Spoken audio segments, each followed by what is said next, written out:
Assalamualaikum warahmatullahi wabarakatuh. Puji dan syukur marilah kita panjatkan kehadirat Allah Subhanahu wa taala yang telah memberikan rahmat dan hidayahnya kepada kita semua sehingga kita bisa berkumpul pada kesempatan kali ini.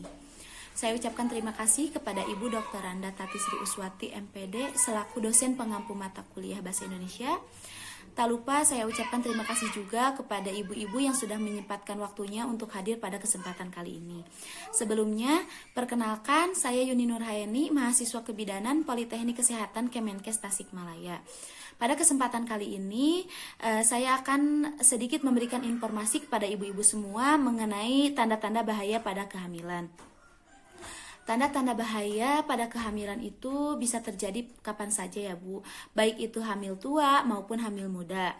Nah, untuk itu kita perlu mewaspadai tanda-tanda bahaya kehamilan supaya tidak terjadi hal-hal yang tidak diinginkan.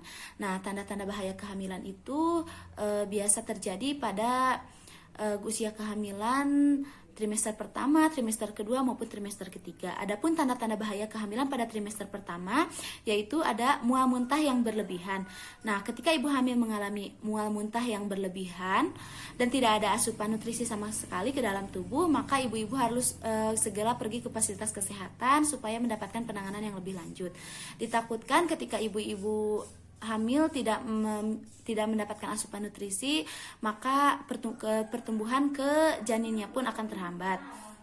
Yang kedua ada perdarahan lewat jalan lahir.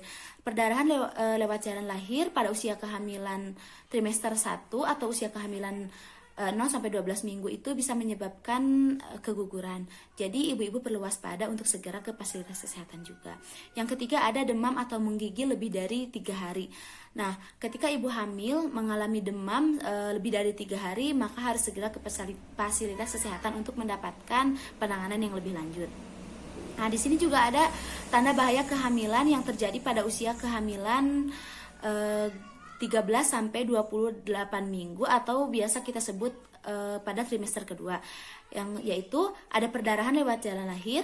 Nah, perdarahan pada saat usia kehamilan 13 sampai 28 minggu itu bisa disebabkan oleh banyak hal. Sehingga untuk mendapatkan diagnosis yang lebih tepat kita perlu segera ke fasilitas kesehatan. Yang kedua ada preeklamsi atau tekanan darah yang di atas batas normal, yang mana tekanan darahnya itu lebih dari 140/90. Jadi ibu-ibu harus segera ke fasilitas kesehatan untuk penanganan lebih lanjut. Selanjutnya tanda bahaya kehamilan pada trimester 2 yang ketiga yaitu adanya bayi kurang bergerak dari biasanya. Bayi bergerak biasanya itu minimal 10 kali dalam 12 jam. Nah, ketika bayi kurang bergerak dari biasanya, ibu-ibu diharapkan segera pergi ke fasilitas kesehatan. Yang ketiga yaitu ada tanda bahaya pada kehamilan trimester 3, yang mana ada ketuban pecah sebelum waktunya. Ketuban pecah sebelum waktunya itu menyebabkan bahaya baik bagi ibu maupun bagi janin. Nah, ketika ketuban pecah sebelum usia kehamilan 37 minggu, perlu segera diwaspadai untuk segera pergi ke fasilitas kesehatan. Biasanya ketuban pecah itu saat menjelang persalinan atau saat persalinan berlangsung. Nah, ketika ketuban pecah pada saat usia kehamilan kurang dari 37 minggu, maka ibu-ibu harus segera pergi ke fasilitas kesehatan.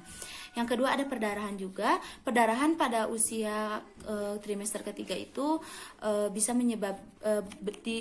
diakibatkan oleh berbagai hal.